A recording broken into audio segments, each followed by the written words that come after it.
What's up everyone, this is mommymirjana from Momlife and the Kiddos. This video is all about how to stop your milk supply when it comes in. If you're a new mom and you're not planning on breastfeeding, then this is the video for you. Stay tuned to see what I did to stop my milk supply within 4 to 5 days from when it came in. Those of you that don't know, if you are new here, I just had a baby boy 4 weeks ago. He is my third child, so I've been through this 3 times.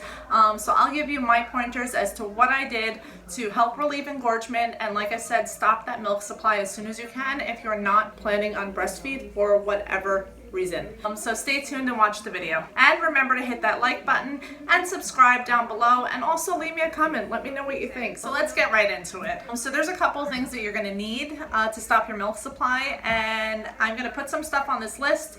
I have, I think, 4 items that I would say are a must-have when you're stopping your milk supply. So number 1, I would say ice packs, as many ice packs as you have. Number 2, which is my favorite, cabbage heads, okay? Large heads of cabbage. Keep like 2 or 3 of them in your fridge. A pump. Now I know this sounds strange. I know the number 1 rule when you're trying to stop your milk supply is do not pump, because when you pump, you're creating more of a supply. But in my case, I needed the pump, and I'll explain why, so just stay tuned and watch the video. And then last but not least, heat packs. Again, second rule that most people say do not apply heat and do not pump. I needed the heat pack. Again, I will explain why, and you might need it as well. It depends, everyone is different. You may not. Some of you may just have to stick to the ice packs and the cabbage, and some of you may need, like I said, the heat packs and the pump as well. So what worked for me is this. I get horrific engorgement, only because I have a history. I do have 2 prior breast surgeries that I've had done, unfortunately. So I have a lot of scar tissue buildup. Now I know I'm not the only person in the world that has had breast surgeries, so this may be an issue for some. Now there may be other reasons as well why you may have severe engorgement. It could be just because your milk ducts are becoming clogged, and your milk cannot pass for whatever reason. So if you have horrible engorgement, basically it's day 2 or day 3 right after you have the baby, you'll wake up and your breasts will be gigantic. So what's going to happen is it's going to be painful, okay? It hurts, and if you feel massive lumps, you have to relieve it a little bit, which is why in my case it worked out better for me to have a little bit of heat packs and a pump. Reason being, I had to relieve a little bit of the engorgement. Now the trick here is not to do too much, because if you do too much, you are creating more of a supply. Very little. So what I did, I had a heat pack, I heated it in my microwave, I placed them on all sides, and I then pumped, okay? But I pumped, here's the trick, I only pumped for a maximum of 2 minutes on each side. 2 minutes, 2. I did not do more. I did not want to tell my body, hey, make more milk. I wanted to tell my body, stop the milk, I don't want it. So I did 2 minutes just until I felt, even if it was the slightest bit of relief, okay, even though they were still massively engorged, just to stop a little bit of the engorgement, just to feel a little bit better, that means stop, okay? So once you feel that, where you kind of feel like they're a little bit more tender, you stop. Even though you feel like you still have more and you can still pump for, 10, 15, 20 minutes, don't do it. That's the worst thing that you want to do.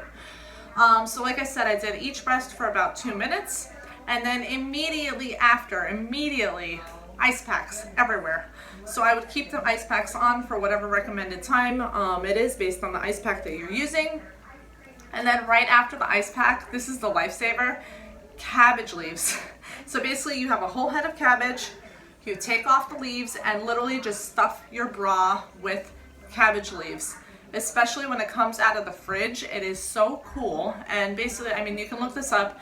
Cabbage leaves help relieve inflammation, okay? And they draw out any excess moisture from your breast tissue. So it's a huge help. And like I said, it just feels so good when you put it on. Trust me, when you're in that much pain and you have so much engorgement, you're desperate to try anything, and that's the best thing I have ever used.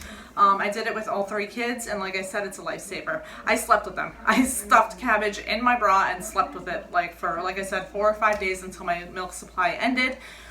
Another thing that you need are really tight bras, okay? So I used very tight sports bras.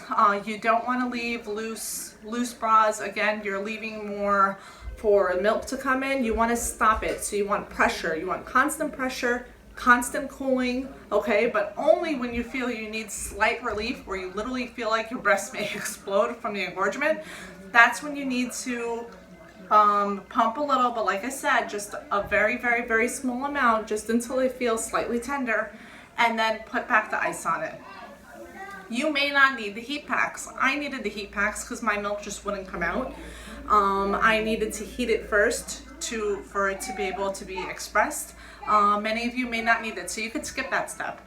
Try the pump first, see if you can get a little bit out. If you can, then great, you don't need the heat packs. But if you had trouble like me and you're crying and you're in pain and you're so swollen and you need to relieve a little and nothing's coming out, heat it up a little bit first, pump for a little bit, like I said, 2 minutes each side, and then after, immediately ice packs everywhere. And then once those ice packs are done, then you stuff your bra with Cabbage. This eventually, over the next like 2 to 3 days, you will see a massive improvement. And another thing, you don't want to do this too often. Go as long as you can before pumping or expressing a small amount of milk. Do not do it every 2 hours or every 3 hours like they said, because that's telling your body make more milk. You don't want to do it. You just basically stick it out as long as you can.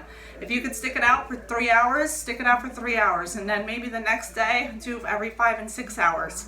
The day after that, do every 8 hours, do every 12 hours, until you're doing it once a day, and then that's it. The next time it's gone. So literally by the 5th day, I had nothing. I did not have to use the pump anymore, and it worked out perfectly for me.